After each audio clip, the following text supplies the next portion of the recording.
Hey there, everyone. It's Julie Hutchison here from Think, Be, Do Leadership. And I've got a virtual background on today because I'm in a different location and it's books and all sorts of things. So I didn't want to confuse you with all of that, but maybe this looks nicer behind me. Anyway, today we're going to talk about how a little bit of detective work can help you be a better leader because for those of you who don't know, I was a police officer for many years.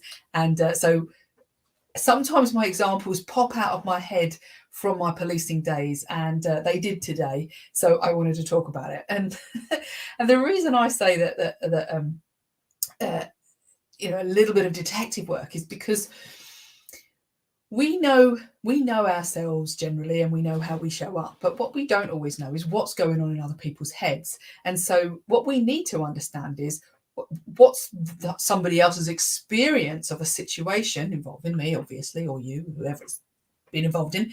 What is the experience that somebody has of me, and because their experience of me is essentially going to be the result that I get back, which sounds a bit weird, but what I mean is that whatever they're experiencing is going to make them feel or think a certain way, and they're going to respond to that. And so in policing terms, we might say every contact leaves a trace, but forensics, let's say that if we have some kind of contact with somebody, then it leaves a trace on them, and their response is what you're going to get back.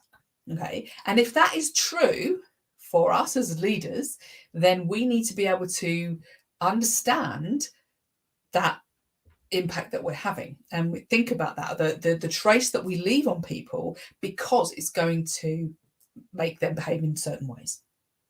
So the more we understand about that, about, well, what's going on, what was their response to what I said or what I did or how I behaved, then that's going to help us to know whether I need to adapt that, change that, keep doing that.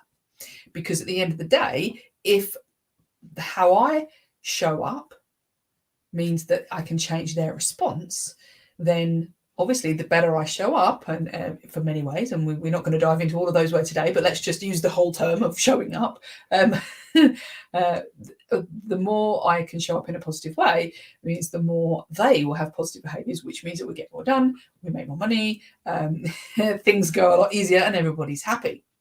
Okay, and if we don't do that, what happens is that we tend to be less conscious of how we show up, and therefore less in control of how they show up. And so we need to understand that. And I've talked about it before, but I'm going to talk about it again. And this concept of the 3 reasons why they don't do or do not do what you want them to do. Okay, so they are can't do, won't do, and don't do. And you may think, sounds sensible, but yeah, we're going to go through and dive into those 3 things. If you're listening live, please say hello, and if you are on replay, then give us a shout and say you're on replay if you pop a comment in. Okay, and we concentrate on this can't do, won't do, don't do concept quite a lot in our coaching and our training here at Think We Do, because it breaks things down like a jigsaw puzzle or like a detective novel, where you can actually understand what is going on in and around these 3 areas, and then you can detect it because it leaves clues, and we're looking for those clues. Okay, so let's have a little look at these. Can't do, won't do, don't do. Can't do. I'm going to use a policing example just because today I'm feeling it. I don't know why. Okay, so if somebody can't do what you want them to do, what I'm talking about is this might be an easy one for you, is like either they can't do it because they don't have the skill, or slightly different, they can't do it because they don't have the confidence in making the decision. So they maybe they could do it, but there's not the confidence. So they might see that as can't do. Okay, so you might ask somebody to do something, or you might think that something's going to get done, but actually you're not going to get it done because at the end of the day, they can't do it. They don't know how they're doing it. Okay, and so let me give you a policing example. 1 second, because I've just somebody asking me a question. What was that, my lovely? Oh, keys for my car. Hang on a second. Who knows where they are? I need to go pick up things. That's So all right. sorry. Here they are. I'll move your car. All right. The wonders of using different offices. Okay, so can't do. Let me give you the example. So imagine that you're a new police constable, and you have all the powers in the world. You can go and arrest just about anybody you want to, as long as you've got cause, of course. But you have all these powers, and you can choose, and you have authority to go and look at things, deal with things, and you make decisions. But imagine that you're a police officer who doesn't know the law, who doesn't know what they can do and what they can't do. And I'm sure some of you have opinions around that, about things that have happened recently. But yeah, sometimes people don't know. Now, what does that mean? Well, they can't do the right thing. They can't do what you want to do and you allow them to do because they don't know how, because they don't know the law. And so in that way, they have no chance. Okay. And you might say, well, I need to train them or coach them to be able to know what to do. Easy. That's the easy part. But the other two are different. Okay. The second one is won't do. Now, won't do is where even if they could do, they can do it, but they choose not to do it. Okay. And they choose for this specific reason. And that is that they don't want to do it for you. Give you an example here. You get a new person in the office, and I think I'm still thinking of my policing example. So you get a new person in the office, let's call them Bob, and they come in and they act like they know everything, and they don't ask you anything. And you're like, oh my God, like, we've been doing this like this for 35 years or whatever. And then you come in and you're just treading all over us, and you're not asking, and we don't like you. And then Bob asks you to do something, and your first reaction is I'm not going to do it. Okay. And so what that means is I won't do it for you. Or maybe I won't do it for somebody else in the office, somebody else I have a relationship. So that's all about the relationship that you have with that person. Do they trust you? Do they like you? Do they want to work with you? Do they feel comfortable? And all of those things. So here, what we've got is a choice, and I won't do it. So it's not about themselves in terms of their capability. It's about their mentality of, I don't like you. Okay. Now, the last one is different again, and that is I just don't do. So I'm still choosing here. So when I say I just don't do, what I mean is that even if I know I can, and I've got, I like you as a person, or I like working with you, or I trust you, and you're a pretty good egg, and all those things, I'm still not going to do this. And that is because I don't believe I should.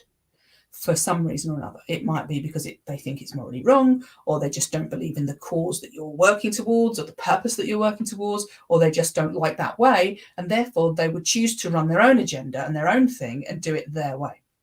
And that's really tricky, because if somebody isn't aligned with what you believe in and what you're trying to work towards, and they're quite capable, and often it is because they're quite capable, sometimes because they have strong opinions, that then they'll choose not to do it. So it's not about your relationship, it's about how much they believe in the cause, or maybe how much you have actually explained what you're doing it for, because you can't agree if you don't know what it is.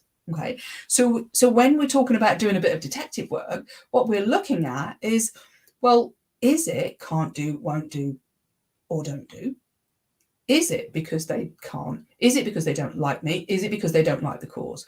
And when you know that, then you can work backwards and say, well, okay, what do I need to do about that as a leader? Because remember, every contact leaves a trace. So whatever is the reason, we can backtrack and change the root cause rather than trying to change a symptom or managing a symptom, because trying to manage people when one of those three things is going on is not going to work because they're going to choose not to. Okay, and so what we're doing is we're digging down and looking at the root cause of like, well, why have they not got confidence, or why have they decided they don't like me very much, or they don't like the way I work, or why have they decided they're not aligned to this, and then have a conversation, digging down. Think of people like icebergs. Yeah, what you see on the top is just that little tip of the iceberg, but what's underneath is all of the emotion, all of the the resentment and holding grudges and all sorts of things going on underneath that you have no idea about if you don't look. Okay, and so this detective work of understanding, first of all, which one of those three things it is, digging down, and then asking that person those questions of like, well, how can I help, or what's going on there? What, why is this? Then that means that you can then change that outcome. that you can't do it unless you understand which one you're coming from. I hope that makes sense. Okay. And so you diagnose that issue because you're looking for the clues. You find out where you are, and then you can do something about it. And that's where we come in, because sometimes people say, well, I can see that. I know that, okay, I can see it's maybe they're not aligned, but I don't know what to do about that. Or they might say, well, I don't know how to build a relationship. And that's really important, because at the end of the day, it's no good just knowing what the problem is. We need to know how to tackle the problem. Yeah. And that's what we're going to cover actually in our session next week on the 29th of September at 2:00. We're running a Zoom session, a workshop session, where you can come along, and we're going to delve into that part, into building better relationships, and really going into a bit more detail about it next week at 2:00. And there is a link if you want it, actually, because I haven't got it with me. If you want it, just pop your message in and I'll send you the link. But we're going to be sending out invites this week as well.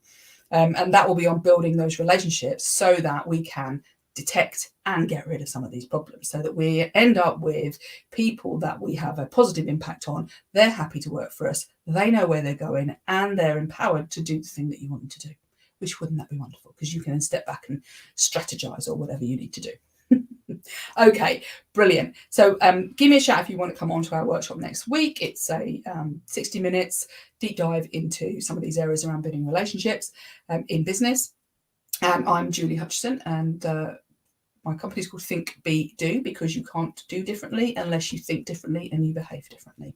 So come find out about us. Give us a shout if you want some help directly, because we have courses and coaching that will work on all of these areas about building you as a leader in terms of your communication, your soft skills, your leadership skills, so that you show up in the way that gets the best performance out of the people around you. Have a great day.